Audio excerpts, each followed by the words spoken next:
This is Amigos PC. If you were looking for a highbrow, fancy, smart, regal podcast with hosts that love to talk about horse riding, badminton, and trips to the vineyard, you're in the wrong place. This is Amigos PC. If you're looking for drinking, random nonsense, stunts, shenanigans, and balls out craziness, you've hit the jackpot. This is Amigos PC, and this is Scott and Mark. Welcome, everyone, to Amigos PC. Today's podcast is presented by Podgo. Podgo is the easiest way for you to monetize your podcast, providing podcasters with a flat rate for ad space, so you can always know how much you get when you include an ad from Podgo. Apply today, become a member, and immediately be connected with advertisers that fit your audience. That's podgo.co, at podgo.co, and be sure to add our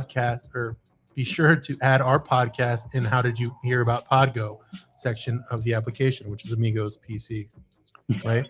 Yes, it is. I know you were going to chime in there. Good. No, you did good. Whatever. You did good. Whatever. You stumbled through it again. Typical. I know. Our guest, Kim Lombard, joins us today. Actor, writer, and producer. Recently, did you write or did you co-write Pink is In? Hi, Mark. Hi, Scott. Yes, I wrote it. We've done 4 episodes and they're up and running. And yes, I am the writer and I have a small role in the show as well. Oh, okay. What's the role like? So I'll give you the premise of the show. It's about a poorly run women's prison. It doesn't focus on the inmates as much as it focuses on the completely inept administration that runs the prison. And I played the CEO, Pip Barnett, drunk, stoned, completely out of his mind. Every idea he has is horrible. The prison's falling apart, and he just comes up with the most ridiculous ideas, like a selfie with a con, and they made like $20 on that one. So the premise of the show just basically is just how ridiculously poorly the prison is run. Okay, that is awesome. And you also work with one of our friends of the show, Trish Rayoni, right? Yep. Isn't she part of? Yeah, I know that's how we can. Yeah. I think you meant to say the amazing Trish. Yeah, she is amazing. Yeah, a wonderful woman and a great actress, and she plays a character called Top Dog. And man, she's added so much to the show. Does that mean she hands out the prison shanks then? Not to spoil. Hey, spoiler alert! Yeah. She runs the Shanks things. What? Yeah, Top Dog. I mean, come on. Yeah, right? Yeah. She's awesome at carving shanks out of old toothbrushes. I believe it. I can see Trish doing that. Oh yeah. We were corresponding back and forth on the emails as we were preparing for this. We prepared for this. You had given me a couple items about you. One that fascinated me was you've eaten your weight in aerosol cheese. Whoa. Yeah, it was on a bet. It was either that or I had to eat a urinal puck. So I chose the aerosol cheese spray. I used to be in a band, so there was a lot of debauchery and vomiting, and toured. I was on the road for about 30 years, and or as I say, 30 years and 8 girlfriends. So we just I have many road stories, and luckily you're a podcast, so we can get away with telling some of them. Oh yeah, no, we would love to hear any of those for sure.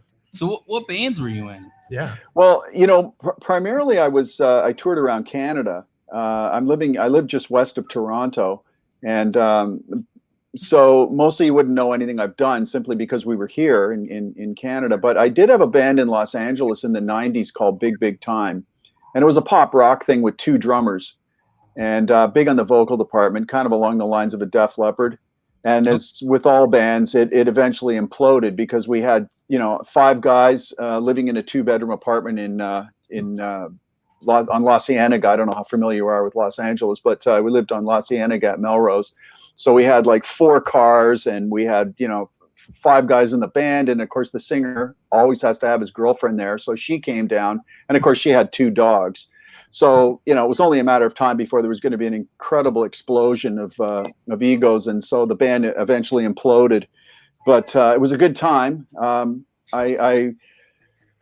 man, I can tell you lots of stories about living on those, those top ramen noodles, the 4 for $1 ones. Oh Yeah. Yeah, ate a lot of those, and then figured out, hey, what if we add frozen peas to it? It's way more nutritious. So, we lived on top ramen, and then one day I played drums. The other drummer was at a place called Rock and Roll Ralph's. It was a grocery store, and he came home with an expired carrot cake. So that's what we had for dinner one night. That's too funny. Did you guys ever? What was one of the fights you guys may have had in the house? It was like over a hot pocket or something. Someone took some of the food. Like what kind of things did you guys get into as far as being crowded in that house in a 2-bedroom? Well, it's funny. It was we were pretty good at staying away from one another, and there wasn't really any food to argue over, so that never happened. But we ended up having to break down and get jobs. So we all worked for United Van Lines, and so in the day, it's like 100 degrees out, and we're slugging furniture, and then at night we'd go out and gig, and sometimes you actually had to pay to play. Oh, wow. Yeah. Yeah. So it was only a matter of time before we're like, wow, this ain't working. So as with all bands, unless you can afford therapy, that band imploded. I ended up coming back to Toronto and putting a new band together, and just carried on here. And funny enough, 3 of the guys still live in LA, and they're all still messing around with music. So, Oh, nice. That's really cool. With it being in like a 2-bedroom apartment, where did you guys practice?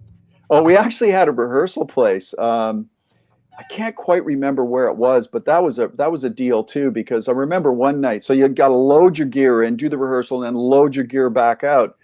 And one night we were loading out, and the guy that ran the place, he was a gigantic guy. I think he was an ex-NFL football player. He was about 6'7", and he was standing on the sidewalk with his arms folded. And I said to him, "Bob, what are you doing?" And he goes, "Oh, dudes, you skinny white boys, you're not going to get your equipment into the van before it's all going to be taken away." So he was basically our bodyguard while we loaded in and out of the building. That's awesome.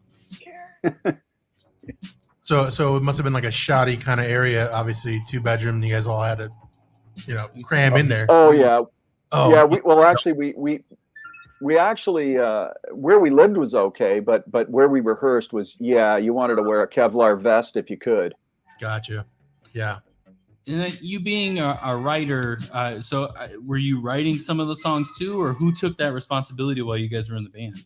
Actually, I wrote most of the material. Strangely enough, as the drummer, you wouldn't normally hear that, but I wrote most of the material. It was actually a really cool band because we all met in Toronto, but the guitar player was from Birmingham, England, or as he called it, Birmingham, and the bass player was from Adelaide, Australia. And then the rest of us were from Toronto, but it kind of had a cool sound just because of where we were all from, and we were influenced by so many different things. So, but initially I'd bring down the basics of the song, and then we'd turn it into something. Okay. Yeah, we just recently had Vic Briggs on. He used to be the guitarist between 66 and 68 of the Animals. Oh wow. He was giving us stories about all the, I don't want to say antics, but like people he met and just stories from England and stuff like that, and over in LA and stuff like that. It was pretty neat. It's amazing the number of people you meet touring, because I was very lucky and got to open for some pretty big acts over the years, just hanging out, and you just run into all kinds of people, and I'm sure he had many stories about brushes with greatness. Yeah. Oh yeah, you mentioned Hendrix. He saw the Beatles, and some of the Beatles. So, do you have any memorable meetings with some greats while you were doing your stint in LA? Well, I do have a couple of weird stories about running into people, not necessarily having played with them. But one time I was when I lived in New York, the band was in Manhattan for, I think, a year and a half. And we were walking down the road. The guitar player and I were walking down the road. And there was a guy kind of shuffling towards us. And he had a kayak. And it was on a little trailer that he was pulling. So it had like two wheels behind him. And holding the kayak. And I said to the guitar player, Tim, I said, "That's David Lee Roth." And he goes, "No, it's not." And as he passed us, it was David Lee Roth pulling a kayak through the streets of Manhattan. And then my other one was, and this is weird too. I came around a corner I remember I was on the Lower East Side of Manhattan, and I nearly bumped into Rick Ocasek from the Cars, guitar player from the Cars. He wrote all their hits. Brilliant. Just recently passed away. And hand to God, about a week later, I was in LA doing something, and I went around a corner and nearly banged into Rick Ocasek a second time. You guys are just following each other across the states. So you guys were in New York. No, was New York prior to LA? That's right. We did. We lived. We're lucky enough to. So when we lived in Toronto, we were kind of touted to be the next big thing. So we were able to get a ton of paperwork together, which allowed us to showcase for record companies in New York.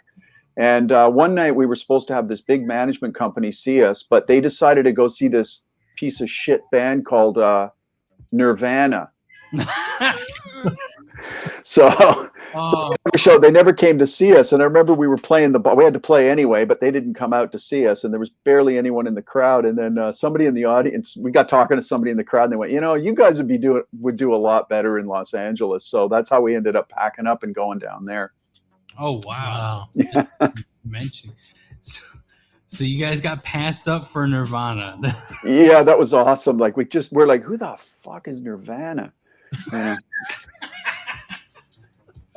Wow. So all of your music career that you were building, like how did the transition come to where you're an actor and a writer now?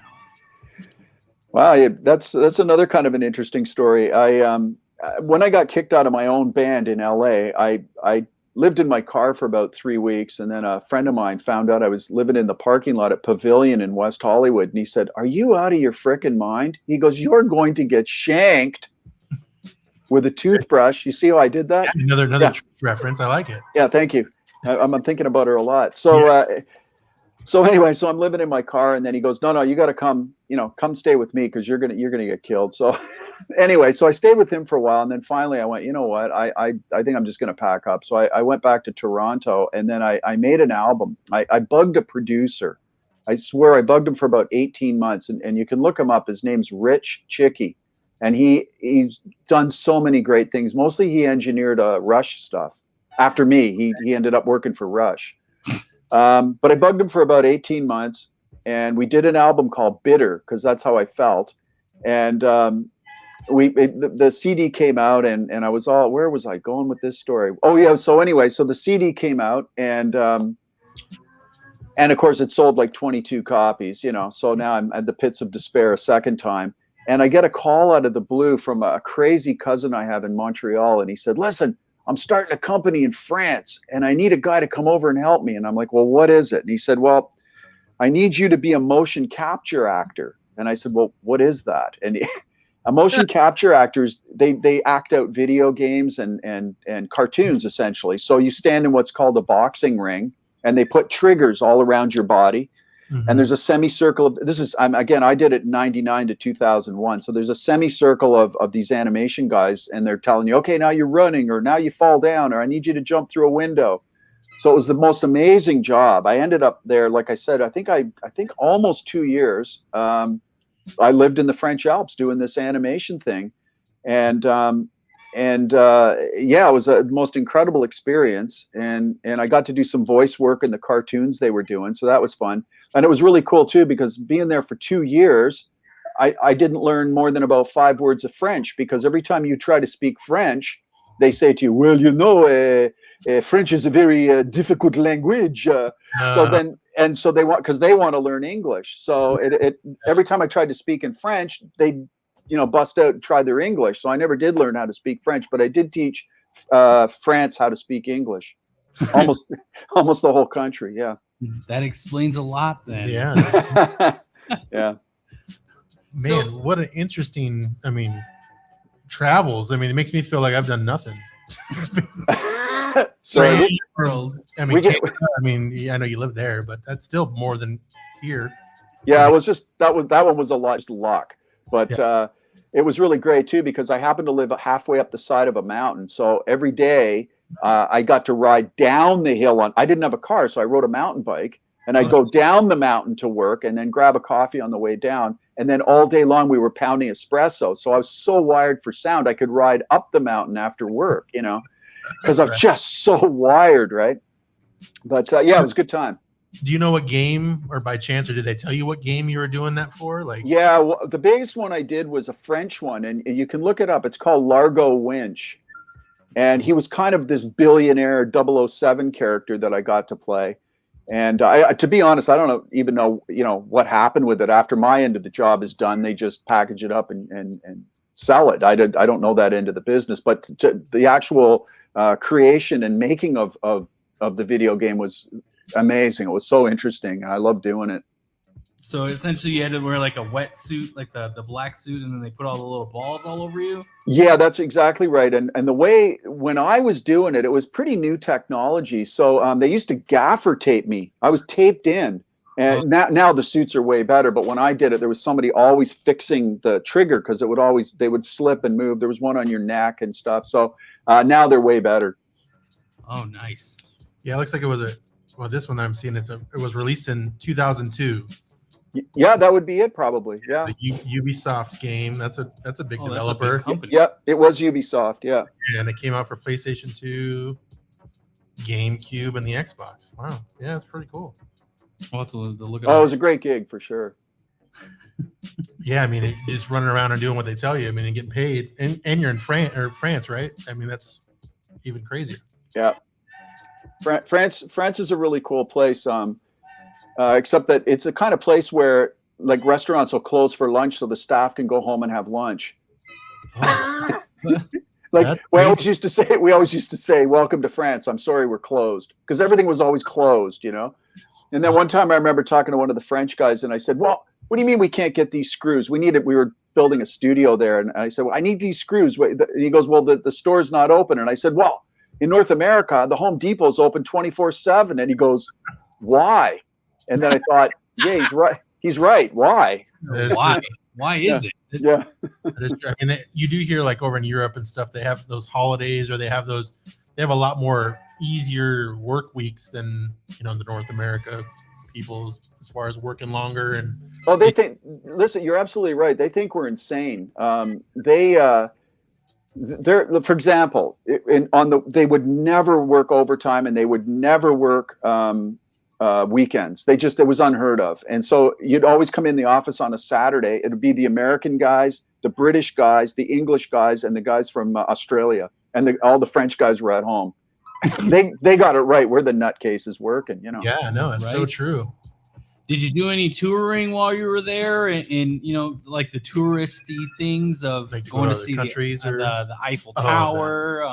How people nowadays, they do like their glamour social media shots, and they gotta take a picture with one thing. Did you do anything like that? I did. I've been very, very lucky in that way, because where we were situated in France, we were about 40 minutes away from Geneva, Switzerland. So we were constantly going into Geneva and hanging out at this Irish bar because everybody spoke English.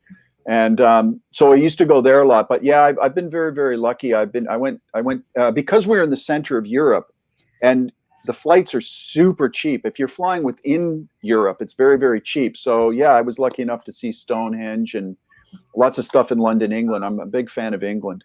Anything weird happen at Stonehenge while you're there? Aliens show up or anything? You got listen. I don't have a story about Stonehenge, so I'll have to make something up. Yeah. No, it was fascinating, and they're discovering there's more of it than they realized. I mean, they're starting to see these bizarre runway things that they didn't realize were there, and actually some of the stones. This is kind of cool. Some of the stones are missing because about 100 years ago they didn't realize what this was, so they would take the stones and put them in the local houses, like make them fences and stuff out of this super old rock that you can't even find in the area. But they didn't realize what it was at the time. So Can you imagine being the guy that like had to go to those houses and be like, "Hey, we need this back." Yeah. Listen, sorry to bug you, but you know that rock that's been there 100 years? We need it. Yeah. It's holding up the side of my house. Sorry, no, it's got to go to its place. We have to move it. That's hilarious. Did you learn those type of things when you went to visit Stonehenge, or is that something you learned after the fact? Actually, with regards to Stonehenge, yeah, I didn't know much about it. I just knew it was something you were supposed to go and see, and it was pretty mind blowing. But no, to be honest, no, I didn't know a whole lot about it. I'm like really fascinated about like the whole thing with Stonehenge, because there are theories, it could be aliens, or it could have been, what else would it have been? Other people that lived there at the time. People under the earth. Yeah. What about under the earth people? Under the earth. You never know. Oh, like Baron von Trump traveling under that? the earth. What, you never seen? You never heard that story? No. It's a very good book. You should listen to it. Because he knows I won't read it. I said I'll listen to it. Or look at the pictures. Yeah. Yeah. If it's not a picture book, and if it's not on video or audio, it won't work. It doesn't exist. It doesn't work. Yeah. So I also see here that you've been in 28 commercials. Is that a lot of those were in Canada, maybe, or where? Yeah, only a couple were in the U.S. I did a Michelob Light commercial that was sort of a regional Chicago, Illinois type thing. But yeah, so everything I did, it was actually a funny. Do you know Black Label beer? Is that an American one, or anyway? What happened to me was, because I was in a band. I was this sort of had long blonde hair, semi-muscular looking dude, so I was in every beer commercial. And then all of a sudden this Black Label beer came out, and it was all very, very dark and brooding. Everything was shot in black and white. And then my agent goes, "Yeah, you're probably never going to work again," because they finished with the sort of long-haired blonde dude, drinking his beers, and they've gone to this sort of dark, brooding look. And so, yeah, I was very lucky. I did a whole bunch of stuff: Kentucky Fried Chicken, the usual General Motors stuff, cookie commercials, cereal commercials. Can't even remember. Do you have a picture of you dressed as the Colonel? Oh. I think I have one of me dressed as a chicken, but yeah, no. Usually, I mean, well, nowadays at least, the newer commercials, there it's always Yeah, it's like a celebrity as the Colonel now. Yeah, right. Yeah, they've been doing. No, mine wasn't quite that. I remember my line in that commercial. Actually, it was a KFC thing, and I was supposed to be a rock guitar player, and I just go. Somebody hands me a chicken sandwich or something, and I go, "Oh yeah, man, it's only 99 cents." That was it. About 29 takes, and I think they all sounded the same. And yeah, anyway, that was awesome. That was my moment of glory for KFC. When they do that, is that something that's like annoying, or like? You mean the 28 takes for the same thing? Is that what you mean? Exactly, yeah. No, to be honest, because usually the pay is so great, and you think this is just leading to a role next to Leonardo DiCaprio or something, No, actually, it's not. It's a lot of fun, and I was really lucky to get a bunch of stuff. I played drums in. I don't know if you remember a movie called Eddie and the Cruisers. Sounds familiar. Oh yeah, it was a pretty big film. Well, they made a sequel, Eddie Lives, and it was Eddie and the Cruisers 2, and I was the drummer who gets kicked out of the band. And I was thinking, how fitting, So, but anyway, I'm so excited. I played drums in, I forget the hit. The song was by the Beaver Brown Band, and it was a big hit that I played the drums on in the movie. I didn't do the recording of it. And so I'm waiting for the movie to come out. I'm all excited. And the movie comes out, and I look at the reviews in the newspaper, and the Toronto Sun's review of the film was, "Somewhere, somehow, somebody's made a movie worse than this, but I don't know when." Oh. Yeah, it was brutal. It was absolutely unwatchable. So when you said, did you read the script prior to taking the role? Oh yeah. You're like, did you think, like, when you read that, you're like, this might be something awesome?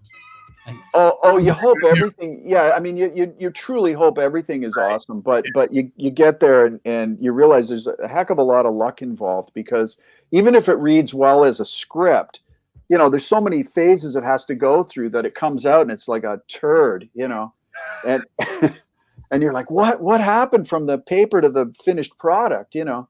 Right. You made that little comment there, like it kind of felt a little similar to a life experience, maybe, and that's why I was asking. Like, did you read the script prior? Did you feel like you would fit this role perfectly, or? Well, no. To be honest, at my stage of the game, you're just happy to get a part. Yeah. Yeah. You know, and my agent's going, "You're not turning anything down." You know, so yeah, and so I was lucky enough to get in that film, but it just wasn't a particularly good picture. Oh, okay. And that came. I'm looking it up now. 1989 is when that came out. Yeah, we shot it in Montreal. Montreal. And actually, the lead actor in that, he was a really nice guy. He's still around doing stuff. His name's Michael Pere. Yeah, I'm seeing that.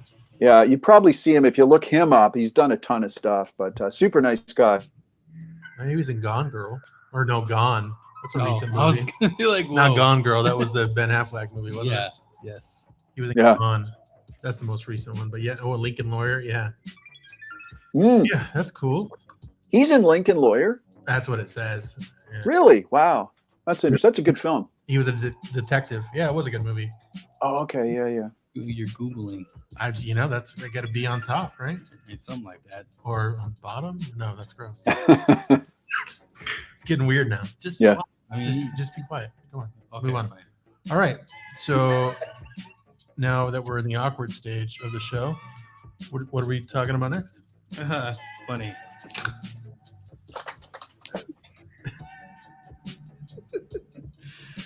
Sorry about that. No, carry on. Jerry. This guy, our chemistry is very awkward when it comes to Not all the time. No, so the far so good. You know. group text that we have is That's beyond. awkward. That's different. Yeah, it's another thing, another crazy animal. This is Gary. So is that one of the roles you played before? Or? No, this is Gary, my finger puppet. He comes everywhere with me. I got him in 1981. That's He's been everywhere. Oh, gross. No, I washed him. Sorry. Nice. Sorry, you set me up perfectly there. That's all right. I can carry on doing that if you want.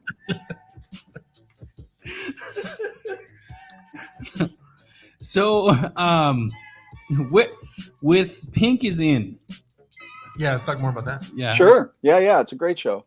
Where did you? So, Was there inspiration from for the show? Like, were you in a women's prison at one point? Scott hasn't read our emails, by the way. Oh yeah, sorry. So I know some of the background. But, Oh, do you? Yeah. Yeah, sorry. So this is good. So I get to find out things. Yeah. Go ahead. Oh, I just asked. Yeah. So was there what inspiration did you have to start Pink is in? Well, actually, so I was approached by a woman named Lisa Crawford, and she said she had been she played a prison guard in a mockumentary a show that just came out. It's called New Eden.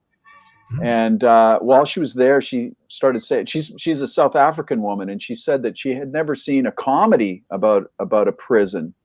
So I said, well, there's actually something called Orange is the New Black. But I said, but she said, and then she replied, oh. And then, but anyway, so I said to her, but you know what? If you don't focus on the inmates and you make it more about the administration, then you've got an angle, you got a niche. So she pulled everything together. We shot a little 90-second trailer, and that was the end of it. I walked away and I carried on with my sad little life. And a couple of months later, she called me. She goes, well, I got a deal. I'm like, what? Oh, wow. And so she asked me to write an episode, which turned into 4, which turned into 8, and now it's turned into 12. Oh, nice. So yeah, it's been pretty cool. So the first 4 have come out, and as of last night, apparently it's the #1 show on this. It's just a little network, but it's number 1 in the most favored show at the moment. So and then the idea is that they kind of watch it and see how it does, and then they bump you up to the bigger network. So that's what we're hoping for anyway. But it was quite shocking to me, to be honest, because you do. I've done a million of these kind of things where you write and do a little demo, And then it's like, that's the end of it. You pass it around and everybody goes, wow, this is a really crap idea. And we're like, okay, perfect. And then you move on to the next one. But this one, I almost dropped the phone. She said, okay, I got a green light. And I'm like, what? So it came about in a kind of an odd way, but it couldn't be more fun. Trish, for example, because I know we all know her, was hilarious to work with. She's so talented and such a nice person, and I can't wait to start shooting the next episodes, and we'll see what happens. So when you did like the trailer or the intro into it, that pilot episode, where did you draw the storyline? I mean, I know it's in a prison, a female, like that administration. So that's an interesting question, actually. So I've always been interested in comedy. When I was a kid, my mom and dad would take us to the drive-in all the time, and I've seen all the Jerry Lewis stuff, and my whole family are big comedy types. Mike Myers went to my high school. I did not know him, but there's lots of funny around me my whole life. Howie Mandel went to my high school. There's a number of guys that did well. There's another guy named Maurice LaMarche that went to my high school, and you probably don't know his name, but you've heard his voice a million times. He's on Family Guy. He's on the Simpsons. He's on Futurama. He's Pinky, I think, from Pinky and the Brain. Yeah. So he went to my high school. So comedy all around, So I started to write, and then finally went, no, I got to do this right. So I got on a plane and I went to England, and I signed up for school there. I went to Thames Valley University in London, England, and learned how to write comedy because I love British comedy. To me, it's the best. So I show up on the first day of school, and they start talking, and they're all talking about Everybody Loves Raymond and King of Queens, and I'm like, what the hell's wrong with you people? British comedy's the best, And then they said, well, we like Frasier. So then I found common ground because I think Frasier is really well written. Yeah. But I'm a huge fan of British comedy. And what's really interesting is all the reviews we get for Pink is In, almost all of them have said, wow, this has got a real British vibe to it. So that's a huge compliment to me because I love that stuff. Like I'm a big fan of the IT Crowd, or I don't know if you know that show. It was brilliant. Little Britain. I don't know if you know Little Britain. I've heard of Little Britain. Yeah, they're really funny shows, and they're out there. The British humor is just out there. IML and Partridge, and I'm saying maybe you don't know these shows, but maybe some of your listeners do. Yeah. IML and Partridge is another one. Green Wing, and anyway, the list goes on. And I'm a big fan of Ricky Gervais. I was going to ask. Yeah. I to be honest, I've never seen the American version of The Office, but I saw the British version, and it's so brilliant. It's just so brilliantly written. And then he did one called Extras, which is about background extras. And I was a background extra for years. It was a great way to pay some bills and and connect with people. And I was also a stand-in for a few movies as well. So it taught me, just being on sets. You just watch and learn what's going on. A stand-in as a non-set on the set kind of person. A stand-in, is that someone that you basically like you're setting the cues for when the actor comes on, like you're just being like in the position kind of thing? Is that what that is? Or? You're absolutely right. Yeah. So the last thing I did was I can't think of his name. He was the guy I stood in for was his name's David Thewlis, and David Thewlis apparently is in the Harry Potter movies. And he's in one of my favorite movies, which I'm sure you gentlemen have seen, called The Big Lebowski. Yeah. He's in The Big Lebowski. He's the guy that just laughs like an idiot constantly. But point of the story is that you're right. You're basically so they can chillax in their motorhomes. You're standing on set while they light you because you kind of got to look like the person, especially skin tone and hair color. Yeah. I was a stand-in for quite some time, and by being a stand-in, you can watch what's going on and learn the various departments in the film crew. It's a good experience. Yeah, that's awesome. So did she bring? I can't remember who's she. Lisa. Yeah, Lisa. Sorry about that. That's all right. She bring the idea to you, or you said that, right? She brought the idea of the prison, female prison. And then you're like, let's try to focus on the administration because of Orange is the New Black, and they That's focus right. on Yeah. Yeah. Because I was sort of saying to her, you know, we've kind of seen this already. There's another one called Wentworth. Oh, that one's Although it's a little darker, I think. I've never seen it, but I think it's. yeah. So yeah, we ended up just, and this show's just as silly as it gets, you know. And so I'm hoping and we think it's that much different than, say, Orange is the New Black, you know, because we've seen that already. So we're trying to do something a little different. Well, I mean, Orange is the New Black has been out with like 9-10 seasons now. I think they're done already. Well, yeah, I don't know. the show's done. Yeah. But, I mean, it's been long enough to where like it Something could new. be, Yeah. Revamped, kind of like a new idea from the prison world. Yeah. So I think it'll be good for sure. Yeah, it's like I said, it's getting rave reviews. Like it's quite surprising actually. It's picking up steam really quickly, and that's not easy, you know, because tons of shows come out and they come and go, and you're like, what? It's already over. I didn't even see it yet, you know. So this one's getting noticed. It's crazy. You didn't even plan for it to get picked up, but then it got picked up for 4 episodes, and all of a sudden went to 8, and now like you said 12, and it seems like it's a journey that is unexpected, right? Yeah.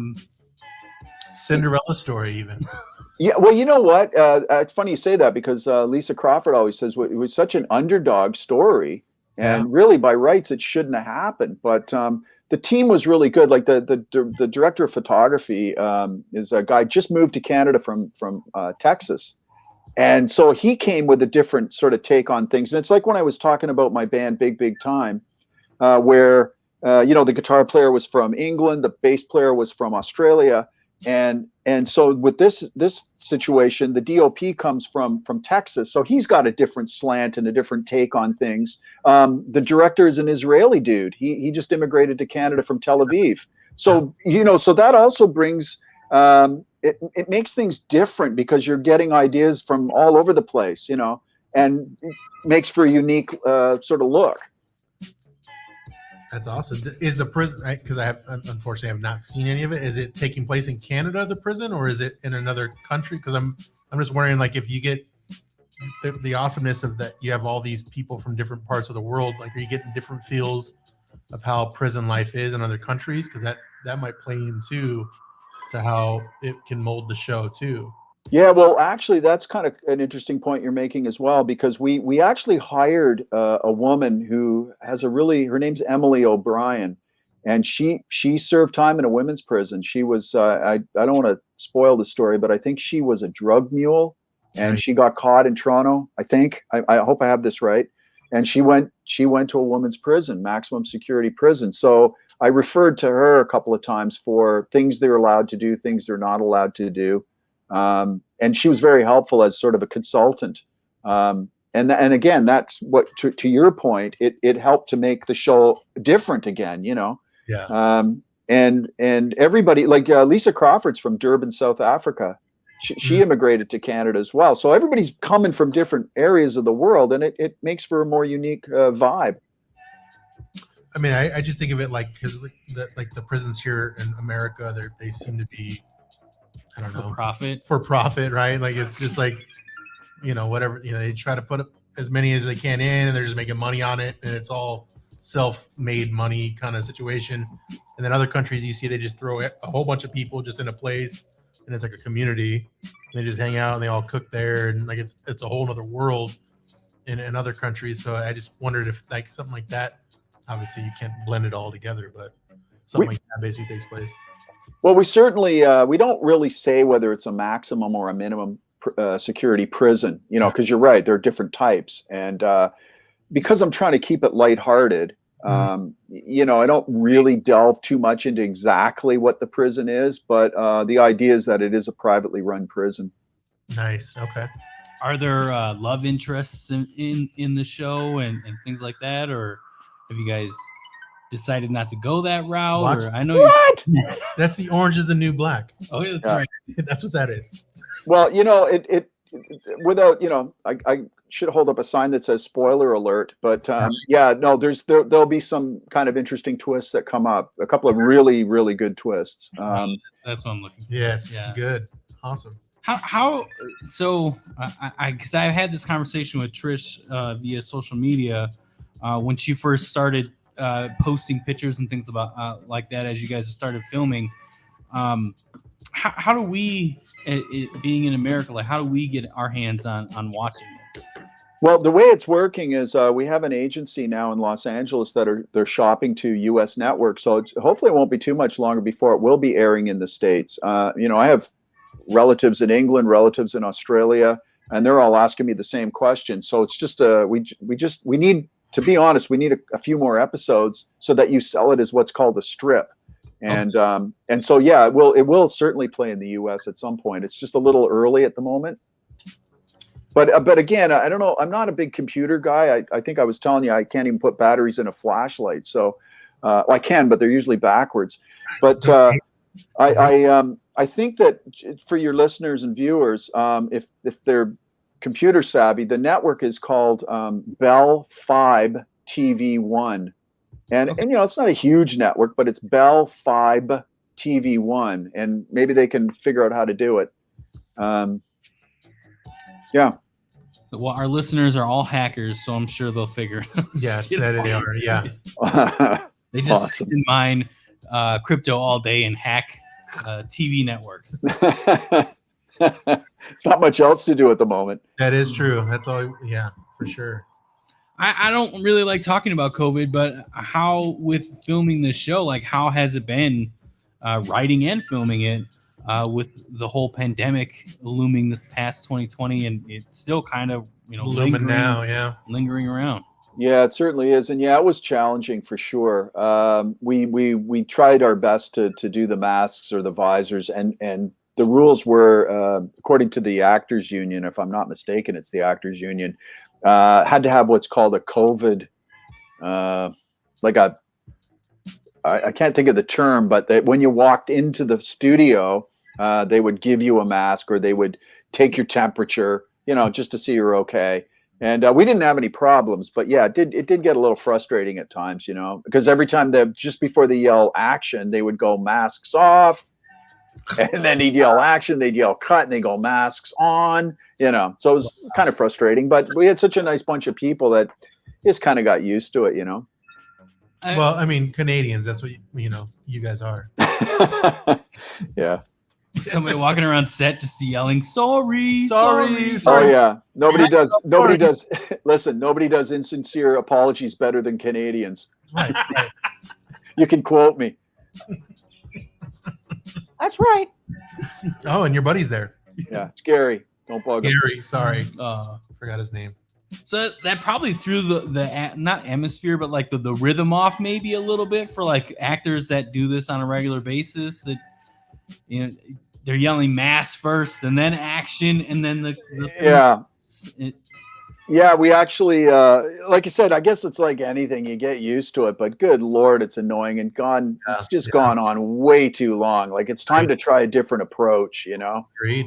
People are getting stressed out of their minds, and it seems to me that without getting too down, I mean, it's just a lighthearted conversation, but you do find that now you're seeing suicides are jumping up, addictions jumping up, people more, apparently there's higher HIV now, so that's in Canada. Yeah, I haven't heard that one yet. It must be coming here. I haven't heard that one yet. HIV, we're supposed to be trapped in our houses together. Yeah, how is HIV spreading? Now you're spreading it. Someone's not in quarantine. Yeah. So one guy screwed all that up. Yeah. Damn it. Not naming names. Yeah, no. Yeah, don't roll anybody under the bus. No. Wow. So in Canada, is there like like here in Arizona, we as like the city state, whatever you want to call, whatever we are, right? Arizonans, we don't believe in COVID. No, we do. It doesn't exist. No, yeah, okay. There's like some small people handful. Don't. Yeah. There's a huge like anti-masker movement here. Yeah, I would say so. You think it's huge? Yeah, I mean, okay. If they're flying a "Don't Tread on Me" flag, they are completely. I just see a lot more people wearing masks than they're not, though. Well, yeah, most You know of what I them mean? just wear it so they don't have to be confronted by somebody that yeah. wear your mask, put Gotcha. your mask. That they're wearing it for that reason, not because they feel it's gonna save them or someone else. Right. So in Canada, is there like an anti-mask movement, or is it Oh, big debacle? Like, it's the exact. I would suggest it's the exact same as what you're dealing with. oh wow, Yeah, it's people are fed up.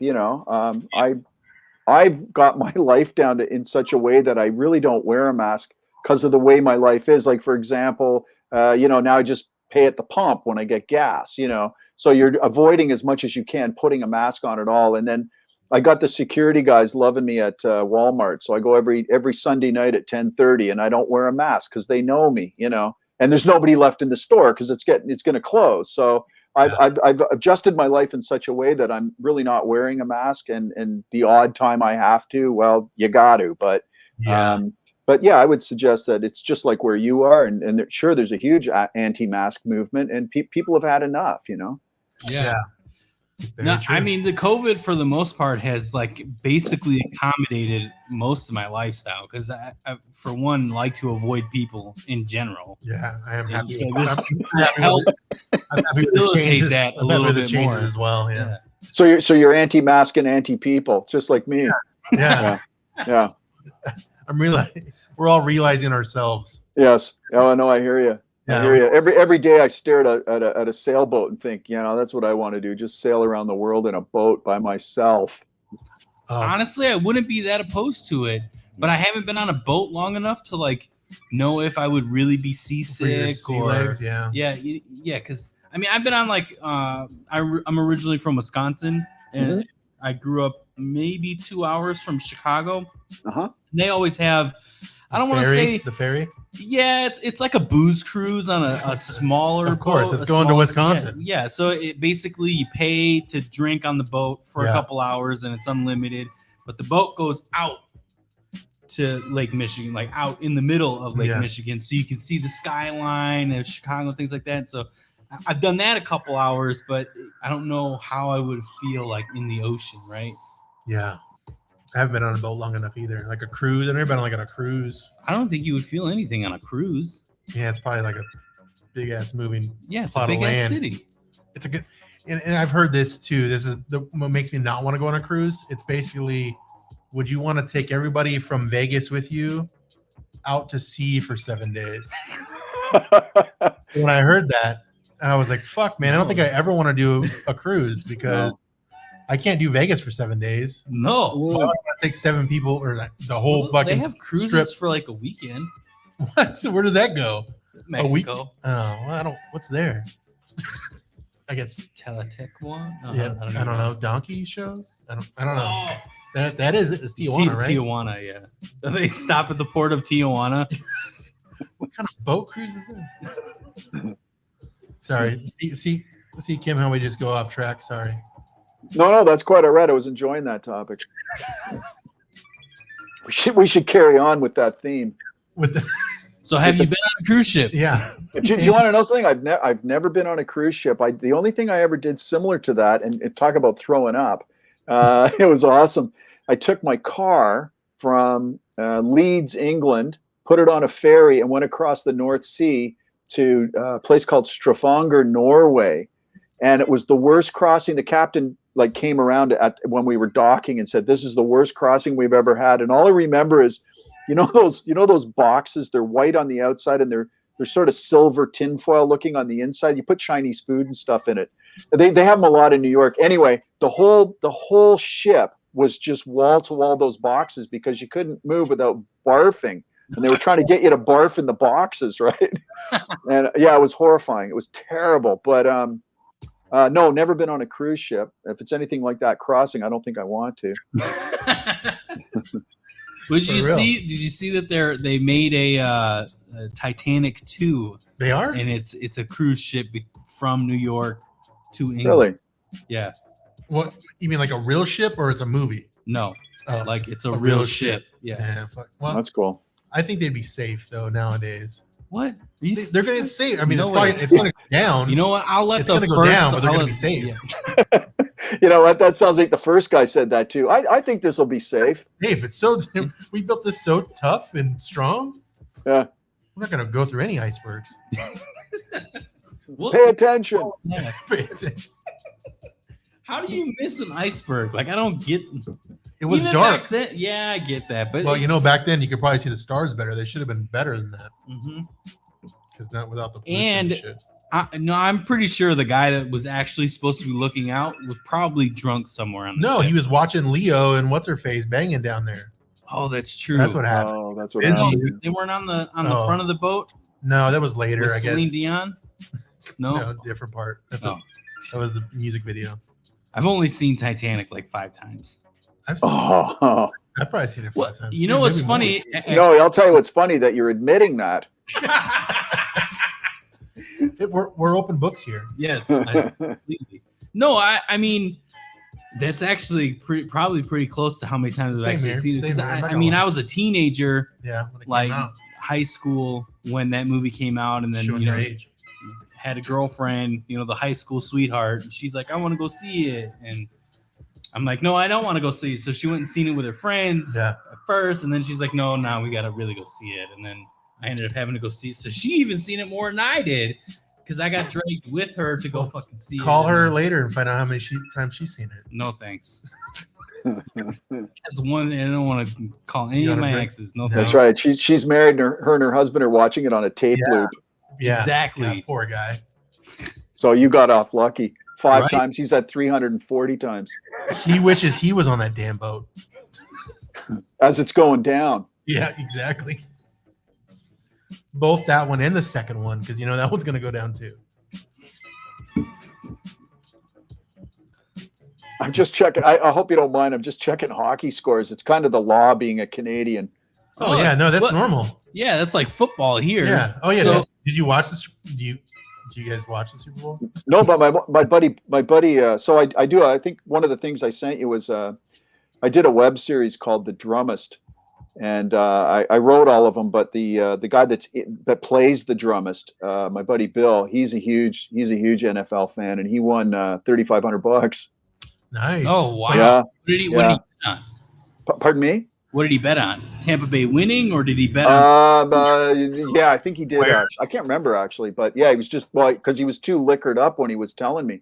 Nice. He was 2 days later. He's still celebrating, but I said, yeah, I mean that's a lot. That's good money. It's good money. Yeah. Yeah. Well, of course, we're talking Canadian $3,500. That's about $80 US. Oh. Oh.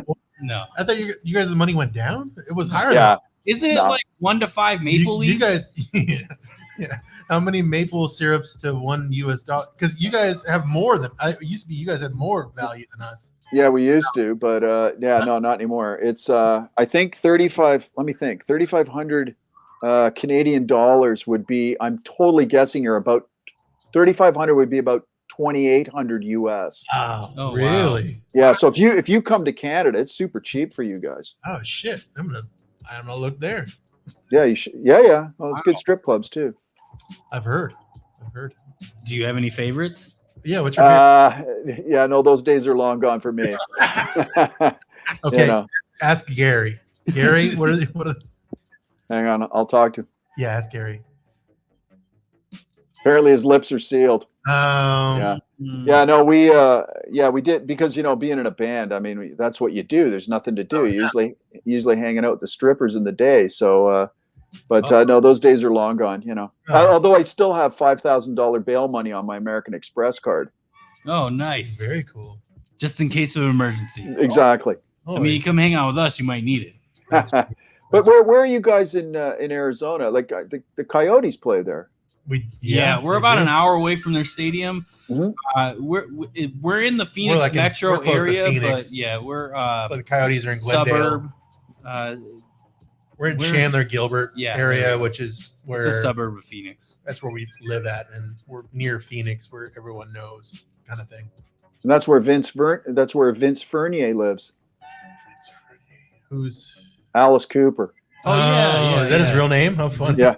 I didn't know that, but yeah, he's one of our treasures. I've actually been to Cooper's, his restaurant, which is it's closed. Oh. But when it was open, I never went there. Dude, he had this hot dog that was like It was just a gigantic penis. I can't do that. Yeah, we're on video. I can't. No. I can't. It was like this. Yeah, you're running out of massive film screen space. Oh, screen. Yep. Screen. Yeah. Apparently, it was a big hot dog that Mark had. Yeah. Was there chili on it? Probably. Yeah. I don't eat hot dogs without chili. Come on. I don't know. Yeah. I mean, I don't really eat hot dogs either, but yeah. Well, yeah, that was okay. Now we're being quiet now. oh, we're being weird. Mm-hmm. Thanks. No, but yeah, we're probably about an hour from Coyotes. So do they play in the league up there, or Yeah. Yes. Okay. So I'm not a huge NHL fan, that's why I'm asking. Yeah. Is it No. NHL up there? Yeah. Or is it? Yeah. So there's They have 30 teams, I think, 31 teams. I think Seattle's getting a team, which they were supposed to start this year, if I'm not mistaken. But now I would imagine with what's going on, they'll start next season. But yeah, all the teams from the U.S. play in Canada. All the Canadian teams come and play the U.S. Is it like a rite of passage? Like, did you have to join a hockey team growing up, or? I didn't have to. I wanted to, and I was probably the worst guy, not only on my team but in the league. Like seriously bad. Like I look like I was skating on my ankles most of the time. So, I've only ever played like floor hockey, like with like a I've ball. only done rollerblades, and I was horrible at that. What you did like rollerblade hockey? Well, in the streets, I grew up here, dude. I didn't have ice. Oh, that's true. I'm a native to here in the desert, so Yeah, we but had rollerblades. I only did like in a gym playing with a ball. Like I didn't. What the, Yeah. That's weird. floor hockey. Yeah. So It seems weirder to me than the rollerblades because I feel like I'm at least like gliding like skates, and I sucked at it. So Yeah. But funny enough, this is a really interesting story. The best player on the Toronto Maple Leafs is from Arizona. Oh wow. Yeah, and he's half Hispanic. His name is Austin Matthews. Oh, is he? That's not Hispanic. No, I know his mom. I think it's his mom. Yeah, I'm pretty sure he speaks Spanish. That's a typical. I think. I think I got that right. Yeah, Matthews. That's really Hispanic sounding. Because I heard there's been a lot of good players coming up on like I had a Yep. boss here in Arizona that his kid was big into hockey. Hockey, and he was telling me about some of these players, and that might be one of them that he brought up because Oh yeah, he was saying like this kid's great, like he would play the rec leagues and stuff, and yeah, he was like this kid's amazing. He would tell me all these people, and I'm like, oh yeah, okay, yeah. He's from Arizona. But yeah, he said Arizona has a lot of good hockey players apparently, Mhm. which I wouldn't even think that. Yeah, No, there's like literally no ice here. Yeah, Period. I mean, you got to go to the rinks. I mean, yeah. the most ice you get is in your drink. yeah. And even that's crushed. Yeah, Yes, exactly. Yeah, or melted already, especially here. Yeah, yeah. summertime get for it. sure. Why? yeah. Is it hot there now? It's not bad. The high it's not today was terrible. 75. If Oh, an idea where it was at. well, listen. It's been so cold here. Like I think it's about 20 today. Wow. Ugh. Yeah, I know. It's most of the from now till about April. You don't even see your genitals. Oh god. Yeah, I was in the pool. Yeah, Sorry, it's cold outside. There was like a crazy winter front that came though. Is that some that you guys got then? oh, it's Northeast. incredibly. East. It was northeast. That Yeah. must have been what some got that right? Probably. So, buddy, the old guitar player I played with in one of my bands, he's 3 hours north of Toronto, and he said he's got skidoos, for going through the snow. He goes, the snow's too deep. The skidoos won't even navigate through the snow. That's how much snow they have. Wow. That doesn't sound fun at all. No, not at all. No. Is a skidoo? Is that like a snowmobile? Yeah. Oh, I was thinking, the first thing I thought of when you said that. I thought it was a kayak. No, I thought it was the shoes that you put on, Oh. like the rackets. I think you Jesus put on a Christ. rack- What are you guys drinking? Sodas. But being in the desert, I've lived here. You should probably know that because being in Wisconsin. But me here, I don't know snow, so that's why I asked I have if an it out. was a snowmobile. I kind of had At an least you had a better idea than I did with me fucking putting rackets of shoes. Put on my skidoos and go out in the fucking snow. It's too fucking deep. I feel like that's something you should say every time you leave your house. I'm gonna put on my skidoos and go. Yeah. Fuck yeah, I'm going to. All right. Well, we appreciate that you came on to the show. Can you tell us where our fans can find you and anything else that you have coming up more recently, other than More Pink is in? Yeah. I know that with regards to social media, it's always Pink is in show. So Facebook, Pink is in show. Instagram, Pink is in show. And what's the other one? Twitter, I guess. Pink is in show. And then there's a website, actually. That might be easier. There's a website, pinkisin.net. Mm-hmm. Okay. And I was there. Yeah. So yeah, I think there's ways you can click to get to the social media stuff. Yeah. Yep. But thanks very much for having me on. It was actually a good laugh. We try. Yeah, we try. Oh, it was good. It was fun. Minimal So- effort. So I know you guys have done 5 episodes, right? So when are you guys gonna start shooting again, or what's going on with, or what's for episode 6 or? Yeah, so it would be actually the next one we shoot is episode 5, and the idea is that pardon me, we want to do it the end of April. We're going to start pre-production in the end of April. That's the plan anyway. And then you guys want to probably try to get like 10 or 12, or hopefully, and then maybe try to sell it as a strip, like you mentioned. Yeah. So the goal would be to shoot 8 in a row, which would bring a total of 12 episodes, and then hopefully more to come after that. But the idea is to shoot another 8. Very. And then but there's a lot of prep, a lot of pre-production to get to the shooting point, and the beginning of it will be just sitting everybody down at a table, and going over the scripts and figuring out what works, what doesn't, and table reads, and then you meet with the various departments who the props ladies are so important. Whatever we need, they got to go find it. So you have lots of meetings like that just to pull it all together so you're ready on shoot days. Wow. Yeah, you don't think about all that back of the room stuff. What kind of props will you need? I know we were trying to end the show, but now I have more questions. Sorry. This guy. What kind of props would you need For a prison? for a woman's prison? Toothbrushes. Shanks, yeah. Definitely toothbrushes. No, you'd be shocked actually the kind of stuff that you need, and of course my mind is completely blank. But so many times when we were on set, I'd go, "Holy crap! How'd you find that?"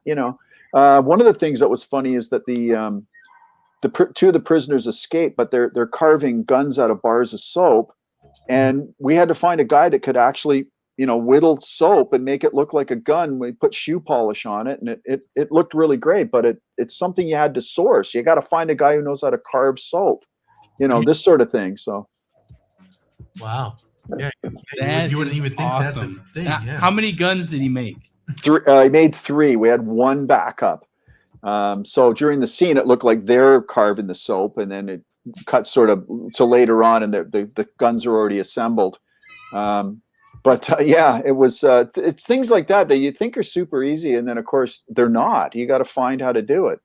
No, there's always like that little thing, like you never notice the Pepsi can in like a movie somewhere. Game of Thrones. Yeah, Game of Thrones. Game of That's Thrones a in the Starbucks background. cup, Yeah, sitting on the floor somewhere. That wasn't an actual prop, but I'm just saying, like, there are little things that are added to a set that you really don't notice.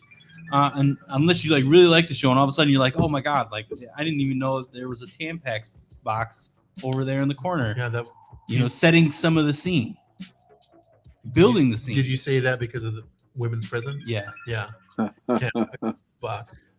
So there was, I know there was a website. I don't know if it's still around anymore, but when they made the movie Gladiator, there was something like 300 mistakes, and somebody put a website together. And there's one scene. There's one scene where he's wearing his watch, and there's another scene where I guess they had him laying down and they didn't want him to be uncomfortable, so they had a pillow under his head, and when they yelled action, they forgot the pillow was there. So Russell Crowe looked relaxed. Yeah, as he's dying. That's awesome. Man, that's a lot of drugs involved to sit there to find 300 mistakes.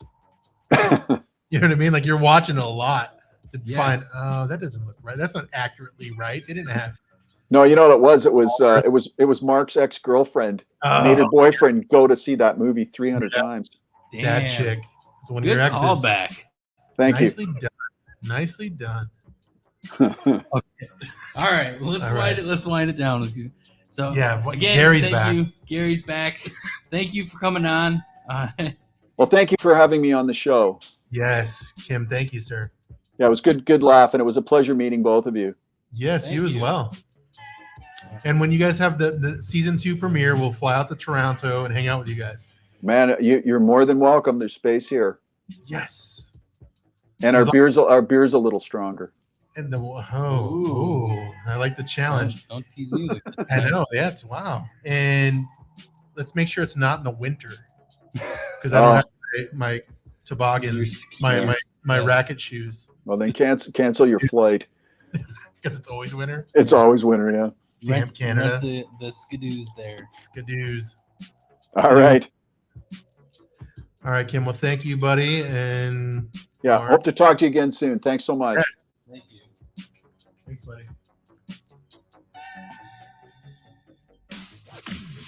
This has been the Amigos PC. Make sure to like, subscribe, and review us on all your podcasting platforms. Visit us at Amigospc.net for our entire library of content and Amigos merch. Till next time, adios. What's that mean? I don't know what that means.